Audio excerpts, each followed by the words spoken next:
आज हम लोग इस वीडियो में एनसीईआरटी 7 क्लास का जो एनसीईआरटी है उसमें इतिहास विषय का पहला चैप्टर 1000 वर्षों के दौरान हुए परिवर्तन की पड़ताल को जानेंगे, जिसमें क्या लिखा है तो उससे आगे हम लोग समझने के प्रयास करेंगे। तो इसमें देखा क्या गया है कि मानचित्र 1 और 2 पे हम नज़र डालते हैं। ठीक है, तो डालते हैं तो क्या होता है, मानचित्र 1 जो पहला ये जो देख रहे हैं उसमें क्या है, अरब भूगोल वेता जिसका नाम क्या था, अल इदरीसी। क्या नाम था? अल इदरीसी ने कब बनवाया था? 1154 में बनाया था। ठीक है, और यहाँ जो नक्शा दिया गया है उसके द्वारा बनाया गया दुनिया का सबसे बड़ा मानचित्र का एक हिस्सा है, और यह भारतीय महाद्वीप जो अभी भारतीय महाद्वीप जो कहते हैं को दर्शाता है। ठीक है, लेकिन अगर यही मानचित्र हम सेकंड नीचे देखेंगे में एक फ्रांसीसी मानचित्रकार, ठीक है, जो 1720 में बनाया था। इस दोनों में देखते क्या है ना कि दोनों के जो इलाके की बात कही गई है, दोनों के इलाके की एकदम डिफरेंसेस है। जैसे मैप 1 में हम देखते हैं, जैसे देखते हैं मैप 1 में देखते हैं और मैप 2 में देखते हैं।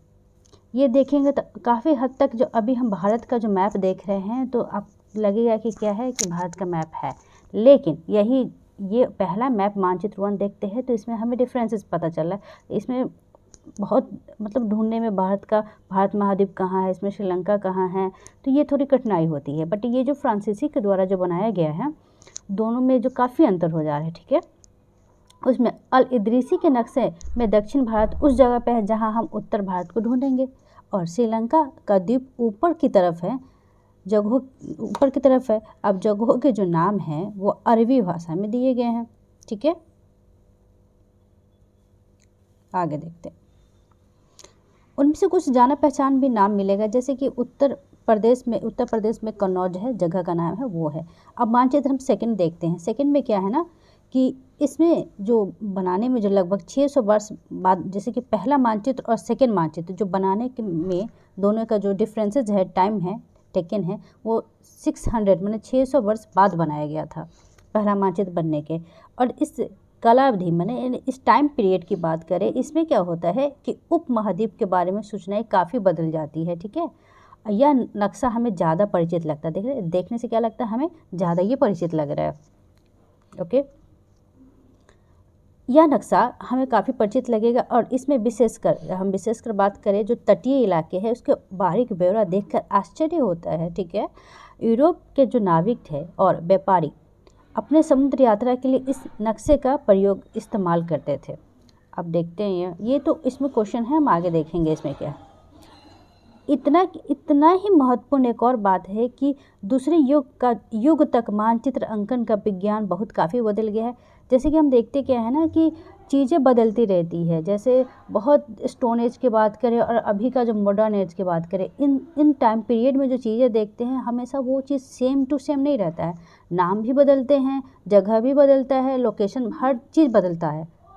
ऑलराइट, तो इसमें क्या होता है, काफ़ी कुछ बदलते रहते हैं। इतिहासकार जब बीते युग की जब दस्तावेज, डॉक्यूमेंट्स और नक्शे के लेख का अध्ययन जब करते हैं तो उनके लिए उन सूचनाओं के संदर्भ की बात करते हैं, तो वो भिन्न भिन्न ऐतिहासिक पृष्ठभूमियों का ध्यान रखना उसमें बहुत ज़रूरी होता है।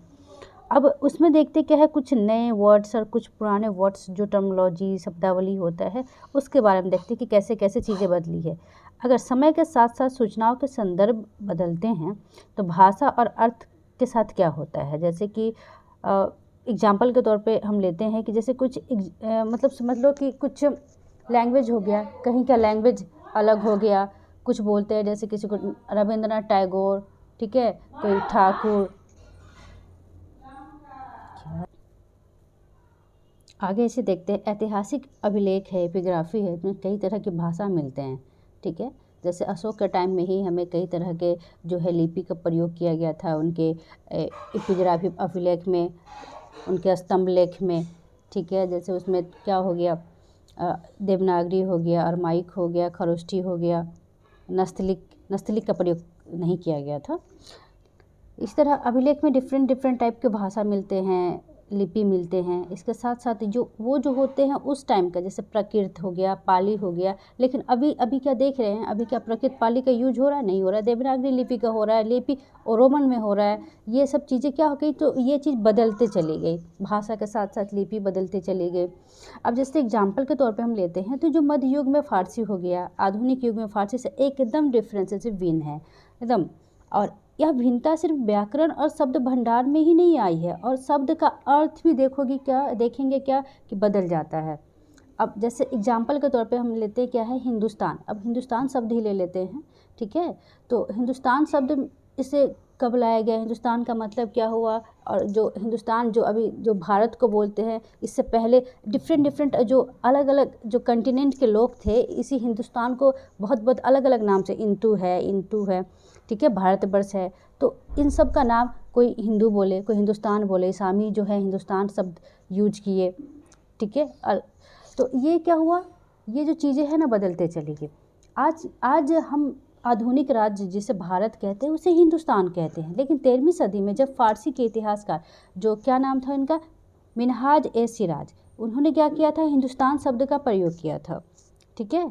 तो उसका आशय क्या था, वो मिनहाज ए सिराज जो हिंदुस्तान शब्द का प्रयोग किए थे उसमें पूरा जो आप देखेंगे कि पूरा जो भारतीय उपमहाद्वीप है उसकी बात नहीं की गई, उसमें कुछ पार्टिकुलर आपका प्लेसेज हो गया। जैसे पार्टिकुलर प्लेसेज में क्या आ जाता है, तो उसमें क्या आता है, पंजाब आता है, हरियाणा आता है, गंगा यमुना के बीच में जो इलाका है ना वो उनकी बात कही गई है। लेकिन वही जो इसामी जो हिंदुस्तान शब्द का प्रयोग किए थे उसमें क्या होता है, पूरा भारतीय महाद्वीप की बात कही गई थी इसमें।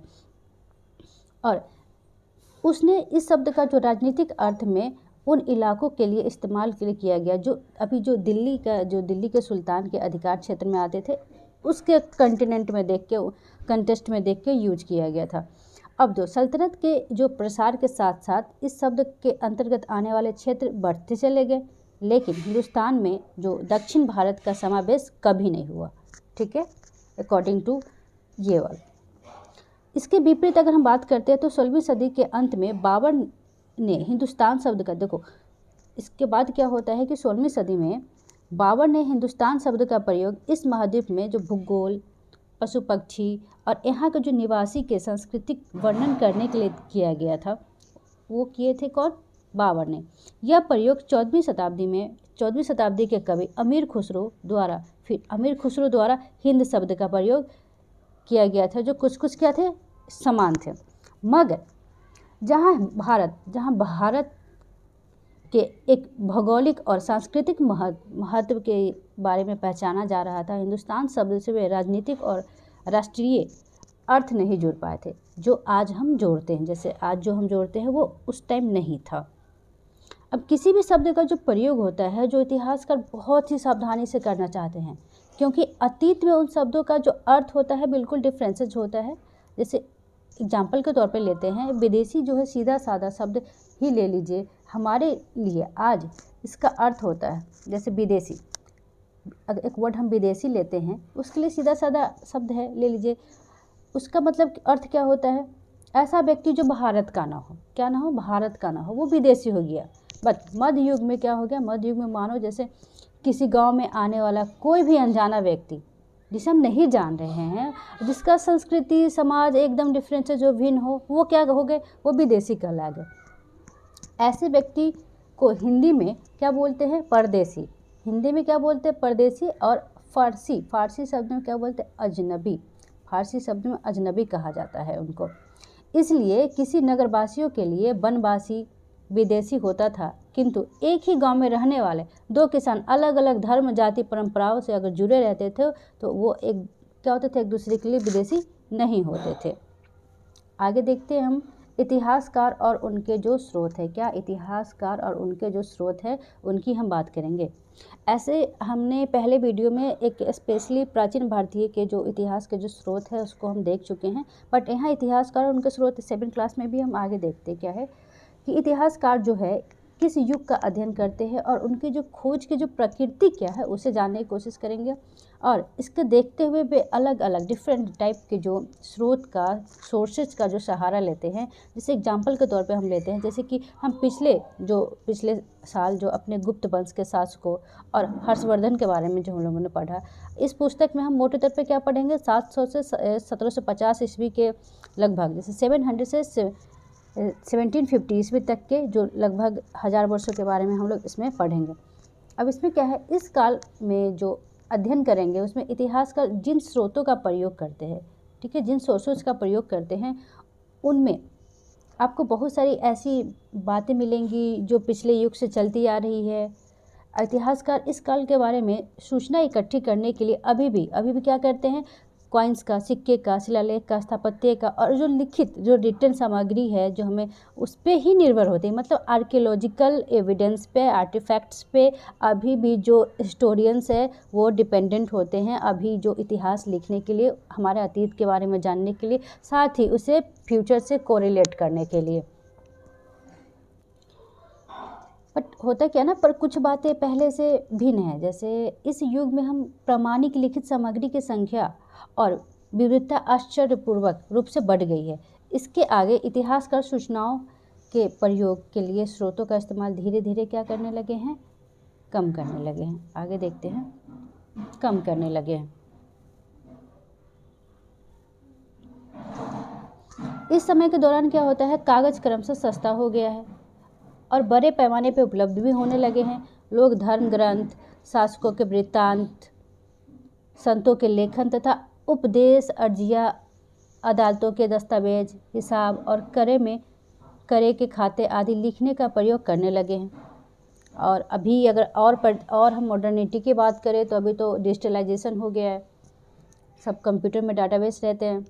और जो धनी व्यक्ति, शासक जन मठ, मंदिर, पांडुलिपि एकत्रित किया करते थे। इन पांडुलिपियों को पुस्तकालय तथा अभिलेखगारों में रखा जाता है। इन पांडुलिपियों का तथा जो डॉक्यूमेंट्स होते थे उसको क्या करते थे इतिहासकार, जो है बहुत सारी विस्तृत जानकारी उनको उससे प्राप्त हो जाती थी। मगर साथ ही इनका उपयोग करना काफ़ी उन लोगों के लिए कठिन भी हो जाता था।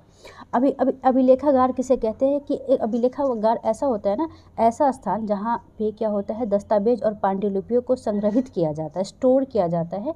और अन्य सभी राज्य सरकार के अभिलेखागार होते हैं, जहाँ वे अपने तमाम जितने पुराने जो सरकारी अभिलेख और लेन देन का जो ब्यौरा है वहाँ वो रखते हैं, ताकि किसी को ज़रूरत हो तो वही अभिलेखागार में जाए और उनको वो डॉक्यूमेंट्स प्राप्त हो जाए। आगे है उन दोनों होता क्या था ना, छापे खाने तो नहीं थे, इसलिए क्या होता था ना, लिपिक जो लिखने वाले होते थे या नकलविश हाथ से ही पांडुलिपियों की प्रकृति क्या करते थे, बनाते थे। अगर आपने कभी किसी मित्र के गृह कार्य की नकल उतारी है, मतलब कोई आप देख के होता है ना कि चीटिंग कर रहे हो, देख के नकल कर रहे हो, तो आप जानते होंगे कि यह काम आसान नहीं है। कभी कभी आपको अपने मित्र की लिखावट समझ में नहीं आती होगी और आप मजबूर होकर अंदाज ही लगाना पड़ता होगा कि अरे ये लिखा क्या है। आपको जो समझ में आ रहा है फिर आप क्या करते हैं, वो लिख देते हैं, वो समझ लेते हैं। फलस्वरूप क्या होता है, आप लिखे गए मित्र के लिखे हुए कुछ जो छोटे मोटे लेकिन महत्वपूर्ण अंतर आ जाता है उसमें। अब उसी तरह देखते हैं, ये काफ़ी डिफ़िकल्टीज होते हैं किसी और के राइटिंग को समझना। ये इस चित्र में दिखाया गया है कि कैसे अभी लेखाकार कभी लिपिक जो है लिख रहे हैं, हैंड रिटन। और पांडुलिपि को जो प्रतिलिपि बनाने में भी कुछ यही होता है। जैसे प्रतिलिपियाँ बनाते हुए लिपिक छोटे मोटे फेरबदल करते चलते थे। कोई भी शब्द, कहीं कोई भी शब्द, कहीं कोई भी वाक्य, सदी दर सदी प्रतिलिपियाँ बनती रही और अंततः और लास्टली होता है क्या है ना, एक ही मूल ग्रंथ की भिन्न भिन्न प्रतिलिपियाँ एक दूसरे से अलग हो गई। लोगों को समझ में नहीं आया कि उसने क्या लिखा, तो क्या हुआ ना, वो उसमें ना एक ही चीज़ का अलग अलग डिफरेंट प्रतिलिपियाँ जो है बन गई, काफ़ी हो गई। इसमें भारी गंभीर समस्या उत्पन्न हो गई कि अरे समझा जाए मूल पांडुलिपि का अर्थ क्या है, किसने लिखा। इसमें ना एक बहुत बड़ी समस्या उत्पन्न हो गई, क्योंकि आज हमें लेखक की मूल पांडुलिपि शायद ही कहीं मिलती है। हमें बाद के लिपिकों द्वारा बनाई गई प्रतिलिपियाँ पर ही पूरी तरह निर्भर रहना पड़ता है। इसलिए इस बात का अंदाज लगाने के लिए मूलतः लेखक ने क्या लिखा था, इतिहासकार को एक ही ग्रंथ को विभिन्न प्रतिलिपियाँ का अध्ययन करना पड़ता है। कई बार होता क्या है ना कि स्वयं ही समय समय पर अपने मूल वृत्तांत में संशोधन करते रहते थे। 14वीं शताब्दी के जो इतिहासकार जियाउद्दीन बर्नी ने अपना वृत्तांत पहली बार 1356 में और दूसरी बार 2 वर्ष बाद लिखा था। दोनों में क्या थे, अंतर थे, लेकिन 1971 तक इतिहासकार को पहली बार वाले वृत्तांत की जानकारी ही नहीं थी। यह पुस्तकालयों को विशाल संग्रह में दबा पड़ा था। आगे देखते हैं नए समाज और उसके जो राजनीतिक समूह हैं उसके बारे में हम लोग जानने की कोशिश करते हैं। तो नए समाज हैं, सन 700 और 1750 के बीच के जो डिफरेंसेज है, करीब 1000 वर्षों का जो डिफरेंसेज है, इसमें अध्ययन इतिहासकारों को आगे काफ़ी भारी चुनौती का सामना करना पड़ा। मुख्य रूप से हम देखते क्या है कि इसलिए ये पूरे काल में बड़े पैमाने पे और अनेक तरह के परिवर्तन हुए। इस काल में जो होता है क्या ना, अलग अलग समय पे नई टेक्नोलॉजी का प्रदर्शन होते रहा। जैसे सिंचाई में क्या यूज हुआ, रहट यूज हुआ, कताई में चरखे, युद्ध के अग्निस्त्रों बारूद वाले हथियार का इस्तेमाल होने लगा।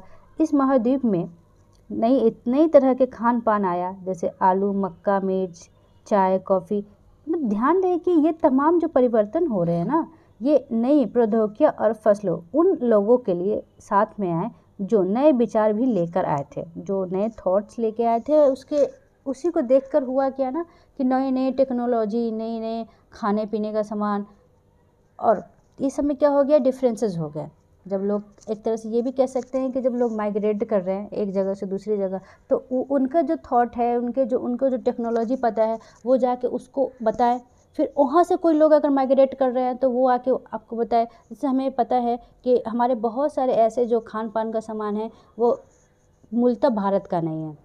आलू हो गया, टमाटर हो गया, मक्का हो गया, प्रिंटिंग प्रेस हो गया, ये सारे यहाँ तंबाकू हो गया, चाय हो गया, ये सब लोकल हमारे इंडिया का नहीं है। वो कहाँ वो लोग जो है अलग अलग कंट्री से, कंटिनेंट से आए, कुछ पुर्तगाल से आए, चीन से आए। ये सारे लोग आके क्या किए, ये एक नए टेक्नोलॉजी को दिए, नए वस्तु से हमें परिचित करवाए।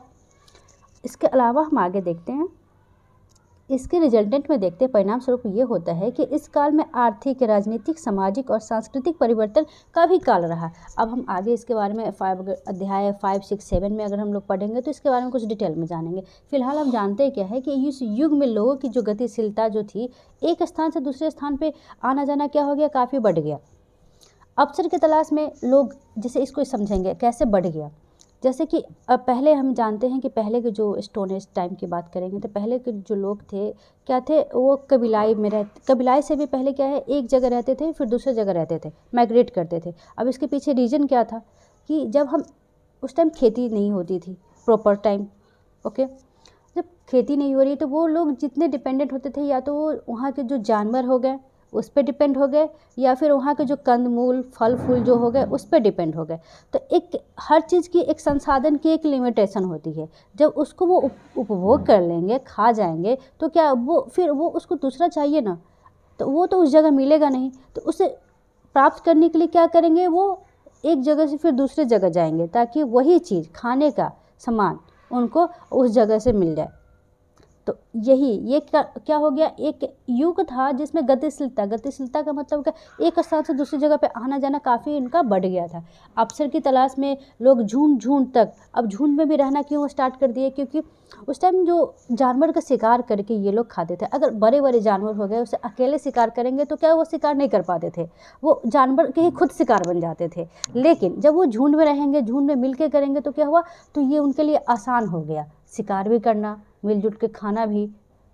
तो वो झुंड में रह के दूर दूर तक यात्रा करना स्टार्ट कर दिए।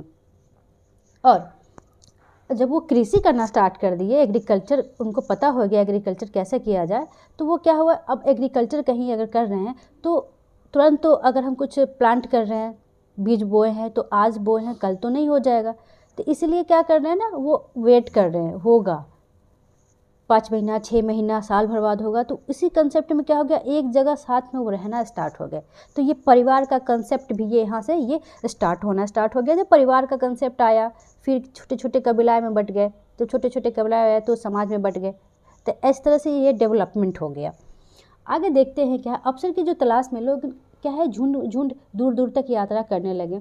इस उपमहाद्वीप में अपार संपदा और अपना भाग्य गढ़ने के लिए अपार संभावनाएं भी जो मौजूद थी, क्योंकि उस टाइम तो उतने जितने अभी पॉपुलेशन देख रहे उतने तो थे नहीं, काफ़ी संसाधन थे। ज़मीन भी थी, ऐसा था नहीं कि ये इतना से इतना मेरा ज़मीन है, इतना किसी और का है। तो उनके पास संभावनाएं भी काफ़ी थे। इस काल में जिन समुदाय की बात करते हैं, महत्व बढ़ा, उनमें से एक समुदाय था, क्या था? राजपूत। ये काफ़ी बात की बाय द वे बात है, जिसका नाम होता है राजपूत, अर्थात राजा का पुत्र से निकला। और 8वीं से 14वीं शताब्दी, ये कब की बात है राजपूत की? तो 8वीं से जब 14वीं शताब्दी के बीच में यह नाम आमतौर पर जो योद्धा होते थे, जो युद्ध लड़ते थे के लिए, उस समय के लिए ये प्रयुक्त यूज होता था, जो क्षत्रिय वर्ण के होने का दावा करते थे। ठीक है। राजपूत शब्द के जो अंतर्गत आते थे केवल राजा और सामंत वर्ग ही नहीं, बल्कि वो सेनापति और सैनिक भी आते थे जो पूरे उपमहाद्वीप में अलग अलग शासकों की सेनाओं में सेवारत होते थे। जैसे अब कबीर चारण राजपूत की जो आचार संहिता प्रबल पराक्रम और स्वामी भक्ति का गुणगान करते थे। अब इस युग में राजनीतिक दृष्टि के महत्व हासिल करने के अवसरों का लाभ, अब लाभ किसको किसको है? मराठा है, सिख है, जाट है, ओम है, कायस्थ है। ये कायस्थ में क्या हो गया? मुख्य लिपिक और मुंशी का कार्य करने वाला कायस्थ हो गया। आदि जो समूह ने भी इसका भार उठाया, इसने भी उठाया। अब पूरे काल है उसके दौरान हम जानते हैं कि क्रमशः जो जंगलों की क्या हो रही थी? कटाई हो रही थी। जंगलों की कटाई किस लिए हो रही थी? तो वो खेती के लिए, क्योंकि पॉपुलेशन जब डेवलप हो रहा है, बढ़ रहा है, तो उनको क्या चाहिए? खेती, खाना चाहिए। तो उसके लिए क्या करेंगे? जितने जंगल है, और चूंकि लोहे का भी आविष्कार हो चुका था, लोहे से भी लोग परिचित हो चुके थे, तो इसके लिए क्या खेती का इलाका क्या हो गया? बढ़ता चला गया। अब कुछ क्षेत्रों में यह परिवर्तन जो है देखते क्या है, अन्य क्षेत्रों की अपेक्षा कहीं ज़्यादा हो गई, कहीं कम हो गई। ये तो है कि एक ही जगह सेम डेवलपमेंट होता नहीं है, तो कहीं ज़्यादा हो गई, कहीं कम हो गई। अब देखते हैं पर्यायवास में क्या होता है, परिवर्तन के कारण नई वनवासी को मजबूर होकर अपना स्थान क्या हो गया? छोड़ना पड़ा। कुछ और मतलब जो वन में रहते थे उनको तो छोड़ना पड़ेगा, क्योंकि क्या हो रहा है? जंगल की कटाई हो रही है। कुछ और वनवासी जमीन की जुताई करने लगे और कृषि बन गए। अब कुछ जो वनवासी है क्या करने लगे? जमीनें की जुताई करने लगे और कृषक बन गए। कृषक के ये नए समूह क्षेत्रीय बाजार, मुखियाओं, पुजारियों, मठों और मंदिरों से प्रभावित होने लगे। वे बड़े और जटिल समाज के एक क्या बन गए? वो एक अंग बन गए। उन्हें कर चुकाने पड़ते थे, उनको टैक्सेस, उनके जो मालिक होते थे, राजा होते थे, उनको वो टैक्स देते थे, टैक्स कर उस अनाज के रूप में। और स्थानीय मालिक वर्ग की बेगार करनी पड़ती थी। परिणाम स्वरूप होता क्या है ना, किसान के बीच आर्थिक और सामाजिक अंतर क्या होता है? उभरने लगते थे। अब यहाँ हम समझेंगे कि ये जो सामाजिक और आर्थिक अंतर कैसे उभरने लगे। जैसे किसी किसान जो है खेती कर रहे, ठीक है, उनको क्या है, उनके जो मालिक है उनको वो टैक्सेस, उनको वहाँ के राजा है उनको टैक्स देना पड़ रहा है। बट कभी कभी ऐसा होता था कि किसान को उस जगह से खेती अच्छे से नहीं हो पाती थी। अब इसके बावजूद भी कुछ जो है जबरन उनसे क्या होता था? जबरन उनसे टैक्सेस लेने के लिए, उनके पास इतना ही खेती हुई जितना वो अपना गुजारा कर सके। लेकिन इसके बावजूद भी जो वहाँ के जो लोग थे, वहाँ के लोग नहीं, वहाँ के जो राजा थे, शासक वर्ग के लोग थे, उनको जबरन ही चाहिए था टैक्स कर। तो ये इससे क्या हो गया? उनका शोषण बढ़ने लगा। और ये सबसे महत्वपूर्ण काम करने के बावजूद भी इनका जो सामाजिक स्तर था वो नीचे दबने लगा, नीचे गिरने लगा। इससे क्या होता है ना, इससे हुआ क्या कि एक काफ़ी बड़ा एक अंतर आ गया।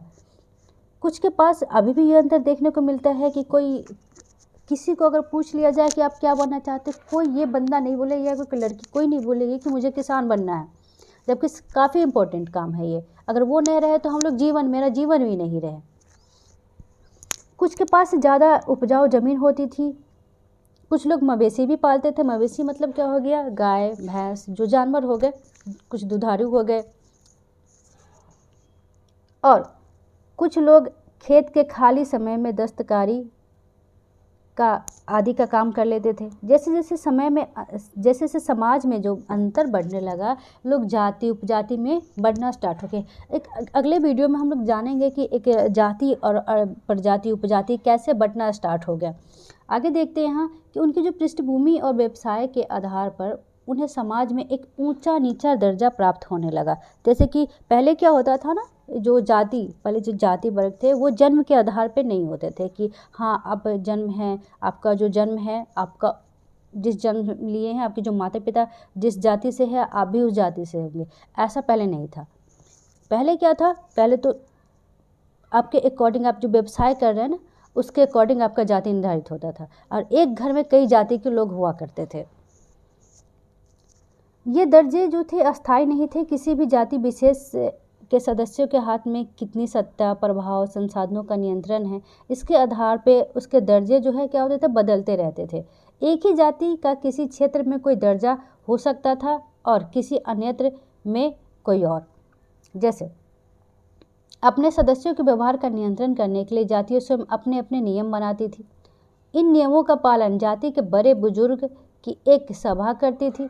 जैसे कुछ इलाकों में क्या होता था, जाति पंचायत भी होता था। अभी भी हम लोग गांव में देखते हैं कि पंचायत है, लेकिन जातियों को अपने निवास के गांव का रिवाजों का पालन भी करना पड़ता था। इसके अलावा हम देखते हैं कि इसके अलावा कई गांव में मुखिया का भी शासन चलता है। अभी भी देखते हैं हमारे जो पंचायती राज व्यवस्था है उसमें भी क्या है, मुखिया है, पंचायत समिति है, जिला परिषद है।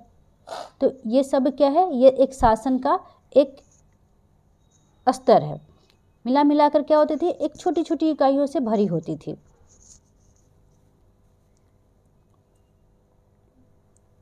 आगे हम देखते क्या, क्षेत्र और समाज। चोल का अध्ययन हम नेक्स्ट अध्याय में करेंगे, तुगलक थर्ड अध्याय में, और मुगल के बारे में हम लोग फोर्थ अध्याय में करेंगे। ऐसे जो बड़े बड़े जो राज्यों के अंतर्गत कई सारे क्षेत्र आ जाते थे। जो दिल्ली के जो सुल्तान थे गयासुद्दीन बलबन, जिसका टाइम पीरियड था 1266 से लेकर 1278 तक, 87 तक की प्रशंसा में एक संस्कृत प्रशस्ति के उदाहरण के लिए अध्याय हम 2 देखेंगे। ठीक है, नेक्स्ट अध्याय में हम जानेंगे।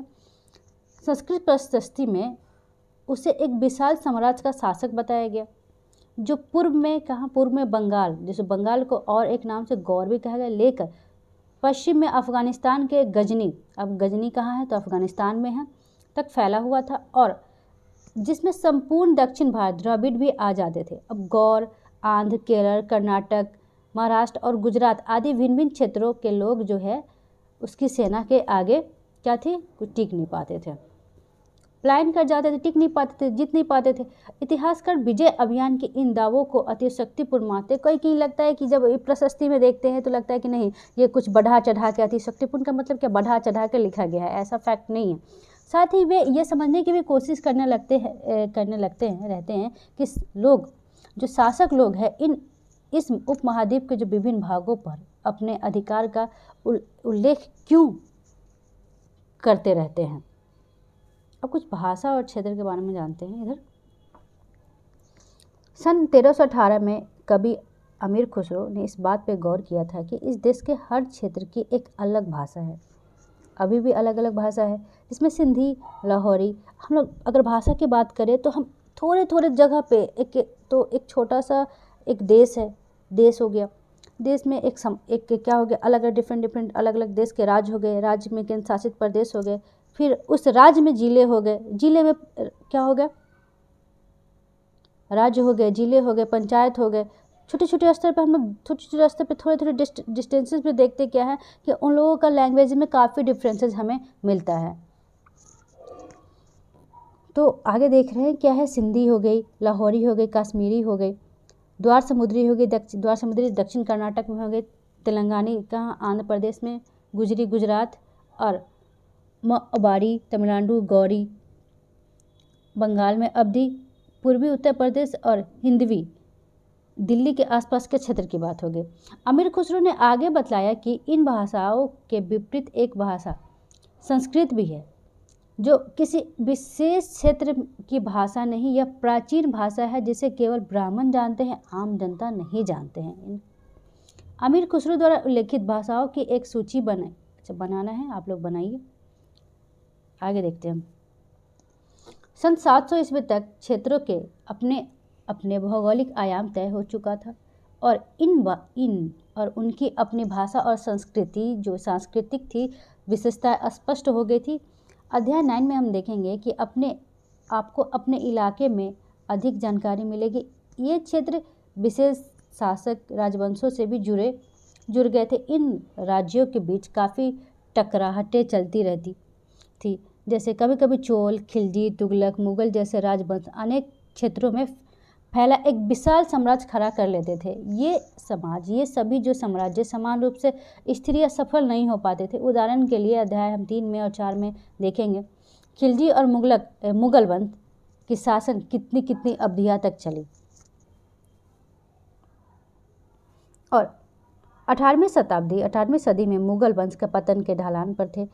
फलस्वरूप क्षेत्रीय राज्य फिर से उभरने लगे, लेकिन वर्षों से जो सर्व क्षेत्रीय समाज का जो शासन चल रहा था उसमें क्षेत्रों की प्रकृति बदल गई थी और उन पर कई छोटे बड़े राज्य का शासन चलता रहा और उन राज्यों की जो बहुत सारी बातें उन उपमहाद्वीप में अधिकतर भाग पर फैले इन क्षेत्रों को क्या विरासत में मिली। इस तथ्य से, इस फैक्ट से हमें क्या पता चलता है कि कई जो परंपराओं से जो लगता है जो इन क्षेत्रों में उभरी थी, इन परंपराओं में कुछ एक दूसरे से भिन्न थी, कुछ एक समान थी। ऐसी परंपराएं हमें शासन, प्रशासन, अर्थव्यवस्था के प्रबंधन, उच्च संस्कृति और भाषा के संदर्भ में मिलती है। सन जो है 700 से 1750 के बीच 1000 वर्षों में इन विभिन्न क्षेत्रों की प्रकृति एक दूसरे से कटकर अलग नहीं पनपी थी। हालांकि अगर हम देखते हैं कि उनके जो चरित्र की अपनी विशिष्टताएं जो है, स्पेशलिज्म जो है वो बनी रही, मगर समन्वय की सर्व क्षेत्रीय ताकतों की प्रभाव पर उन पर पड़ा था। अब देखते हैं पुराने और नए धर्म के बारे में हम लोग कुछ जानते हैं। इतिहास के जिन 1000 वर्षों की पड़ताल हम कर रहे हैं, इन दौरान धार्मिक परंपराओं में कई बड़े परिवर्तन आए। दैविक तत्व में लोगों की आस्था कभी कभी बिल्कुल ही व्यक्तित्व स्तर पे होती थी, मगर आमतौर पे हम क्या करते हैं ना, आमतौर पे इस आस्था का जो स्वरूप है सामूहिक होता था। किसी दैविक तत्व की सामूहिक आस्था जैसे क्या हो गया, यानी धर्म हो गया, प्रायः स्थानीय समुदाय के सामाजिक और आर्थिक संगठन से संबंधित होती थी। जैसे जैसे हम इन समुदाय और सामाजिक संसार बदलता गया, वैसे वैसे इनके जो आस्थाएं हैं उनमें क्या हो गए, परिवर्तन आते चले गए। जैसे कि आज हम जिसे हिंदू धर्म कहते हैं, उसमें भी इस युग में महत्वपूर्ण बदलाव आए। इनमें क्या होता है ना, इनमें जो परिवर्तन है, नए देवी देवताओं का पूजा होना स्टार्ट हो गया, राजाओं द्वारा क्या होगा, मंदिर का निर्माण होना, समाज में पुरोहित के रूप में ब्राह्मण का बढ़ता महत्व और बढ़ती सत्ता भी आ गई। अब जो संस्कृत ग्रंथ में जो ज्ञान के कारण समाज में ब्राह्मण का जो बड़ा आदर था, इनके संरक्षक थे। नए नए शासक जो स्वयं प्रतिष्ठा की चाह में थे, इन संरक्षणों का क्या करते थे, वो समर्थन करते थे। इस कारण समाज में इनका क्या हो गया, दबदबा जो है बढ़ता चला गया। आगे क्या है ना, इस युग में एक महत्वपूर्ण परिवर्तन भक्ति की अवधारणा के रूप में आया। इसमें ईश्वर की कल्पना एक ऐसे प्रमेल इष्ट देवता देवी देवता के रूप में की गई कि जिस तरह पुजारी के विशद कर्मकांड के बिना ही भक्त स्वयं पहुंच सके। जैसे कहा गया ना कि अब ये इस तरह से इसमें कर्मकांड बढ़ना स्टार्ट हो गया कि पॉसिबिलिटी ही नहीं थी कि आपको अगर मोक्ष की करनी है तो आप डायरेक्ट प्राप्त कर सके बिना ब्राह्मण के, बिना पूजा के, बिना कर्मकांड किए हुए। ये पॉसिबल ही नहीं है। और इसके साथ साथ हम इसके साथ इसकी जो दूसरी परंपराओं के विषय में हम बात करेंगे अध्याय 8 में।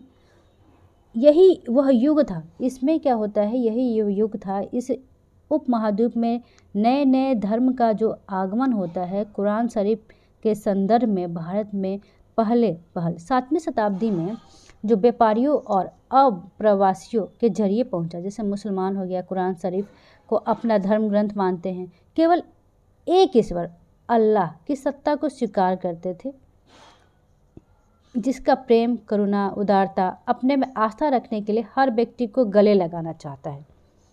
चाहे उस व्यक्ति को सामाजिक पृष्ठभूमि कुछ भी हो, इससे कोई मतलब नहीं है वो किस स्तर का है, वो किस वर्ण का है, वो कितना कमाता है, उसकी आर्थिक स्थिति क्या है, इससे कोई मतलब नहीं हुआ करता था। बस ये है कि वो चाह रहा है और वो एक व्यक्ति होना चाहिए। और कई शासक जो थे इस्लाम और उसके जो विद्वान धर्मशास्त्रियों और न्यायशास्त्रियों अथवा उलेमा को संरक्षण देते थे। अब हिंदू धर्म की भांति इस्लाम में अनुयायियों को अपने धर्म की अलग अलग तरह से व्याख्या करते थे। मुसलमानों में कुछ जो है कुछ सिया थे जो पैगंबर साहब के दामाद कौन थे, अली को मुसलमान की विधि सम्मत नेता मानते थे। कुछ जो थे क्या थे, कुछ सुन्नी थे। जैसे कि इस्लाम धर्म में भी क्या हो गया, एक सिया हो गया, एक सुन्नी हो गया। जो क्या करते थे सुन्नी में क्या था, जो खलीफा के प्रभुत्व को स्वीकार करते थे। सुन्नी में क्या होते थे, जो खलीफाओं के प्रभुत्व को स्वीकार करते थे। और आपके जो पैगंबर साहब के जो दामाद थे अली मुसलमान, वो क्या हो गए, वो सिया में आ गए। अब आगे देखते हैं। इस्लाम के जो आरंभिक दौर में इस धर्म का नेतृत्व करने वाले खलीफा कहलाते थे और आगे भी इनकी परंपराएं जो है चलती रही। इस्लामी न्याय सिद्धांत भी भिन्न परंपराओं से क्या थे, इसमें काफ़ी महत्वपूर्ण अंतर रहे हैं। ऐसे ही धर्म सिद्धांत और रहस्यवादी विचार को लेकर विभिन्नताएं जो हैं हमें देखने को मिलती रही है। अब समय और इतिहास के जो कालखंड है उस पर हम विचार करेंगे। इतिहासकार जो है क्या हुआ, इतिहासकार समय को केवल घड़ी और कैलेंडर की तरह नहीं देखते, यानी कुछ केवल घंटा दिन वर्ष की बात करें तो वो उसकी बात नहीं करते, वो सिर्फ बीतने में नहीं देखते। उनका जो नज़रिया होता है या उस सामाजिक और आर्थिक संगठन में आने वाले परिवर्तन को क्या करता है, झलकाता है या दिखाता है। क्या दिखाता है कि उनके जो विचार है, विश्वास में कितना अस्थायित्व रहा है, उनका कितना परिवर्तन आया है। वो अतीत के समान विशेषताएं रखने वाले जो बड़े बड़े जो हिस्से युग और काल में बांट दिए गए हैं के समय का अध्ययन कुछ आसान हो जाता है उससे। अब 19वीं सदी के मध्य में अंग्रेज इतिहासकारों ने भारत के इतिहास को 3 युग में बांटा। ये यहाँ आप लोग बहुत ध्यान से समझेंगे। 19वीं सदी कब, 19वीं सदी में अंग्रेज इतिहासकार जिसका नाम लुसेंट में भले ही कुछ और लिखा है लेकिन ये जेम्स मिल है, उनके द्वारा जो है भारत के इतिहास को कितना युग में बांटा। और जिन्होंने इसको बांटा, बड़ी विडंबना है, जिन्होंने इसको 3 युग में बांटा वो कभी भारत आया ही नहीं, जिन्हें भारत का कुछ पता ही नहीं, उसका समाज कैसा है, उसका संस्कृति कैसा है।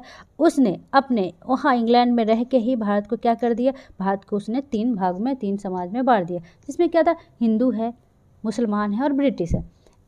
यह जो विभाजन हुआ है, इस विभाजन का विचार पर आधारित कि शासकों का धर्म ही एकमात्र महत्वपूर्ण ऐतिहासिक परिवर्तन होता रहा है और अर्थव्यवस्था, सामाजिक संस्कृति में कोई भी महत्वपूर्ण बदलाव नहीं आता है। अब इस दृष्टिकोण से इस उपमहाद्वीप की अपार विविधता की भी उपेक्षा की जाती है। जैसे इस काल में जो विभाजन को आज बहुत कम इतिहासकार ही स्वीकार करते हैं कि कौन सा इतिहासकार, कौन से काल विभाजन, हिंदू, मुसलमान और ब्रिटिश।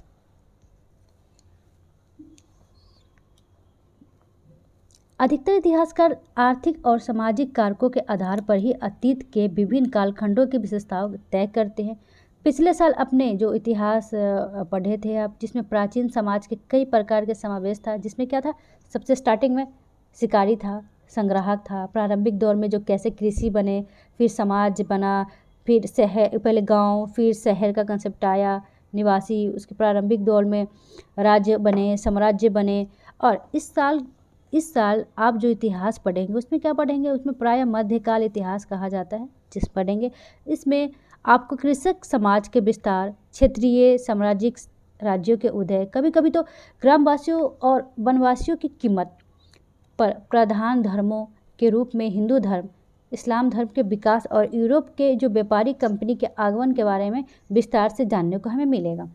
भारत के जो इतिहास के ये 1000 जो साल अनेक बदलाव के साक्षी रहे हैं। आखिर 16वीं से 18वीं शताब्दी, 18वीं 11वीं शताब्दी से काफ़ी भिन्न रहे हैं। इसलिए इस काल को एक ऐतिहासिक इकाई के रूप में देखना समस्याओं से खाली नहीं है। फिर मध्यकाल की तुलना प्रायः आधुनिक काल से की जाती है। आधुनिकता के साथ भौतिक उन्नति और बौद्धिक प्रगति का भाव जो है क्या है, जुड़ा हुआ है। इसका आशय यह निकालना होता है कि मध्यकाल जो थे रूढ़िवादी था और इस काल में कोई परिवर्तन नहीं हुआ ही नहीं। लेकिन हम जानते हैं कि ऐसा बिल्कुल नहीं है, परिवर्तन हमेशा होते रहता है, चाहे काल कुछ भी हो। इन 1000 वर्षों के दौरान इस उपमहाद्वीप में समाजों के प्रायः परिवर्तन आते रहे हैं और इन क्षेत्रों की अर्थव्यवस्था की इतनी समृद्ध हो गई थी कि उसने यूरोप की जो व्यापारी कंपनी को भी क्या कर लिया था, आकर्षित कर लिया था। अगर वो डेवलप ही नहीं हुआ मध्यकाल में तो कैसे व्यापारी को अट्रैक्ट करता यूरोपियन को। इस पुस्तक को पढ़ते समय आप परिवर्तन के चिन्हों तथा यहाँ सक्रिय ऐतिहासिक प्रक्रिया पर ध्यान देते चलें, और जब भी संभव हो इस पुस्तक में आप जो पढ़ रहे हैं उसकी तुलना पिछले वर्ष पढ़ी हुई बातों से करने की कोशिश करें, जहाँ भी संभव हो। या देखें कि क्या बदला हुआ है, आपको बदला हुआ है, क्या हुआ है, नहीं हुआ है, आपका दुनिया में अभी क्या नज़रिया है, पहले क्या था, पहले क्या नहीं था। चलिए ये वीडियो यहीं समाप्त होता है। कैसा लगा आपको ज़रूर बताएं। अगर कोई क्वेश्चन है तो उसे कमेंट बॉक्स में ज़रूर डालें।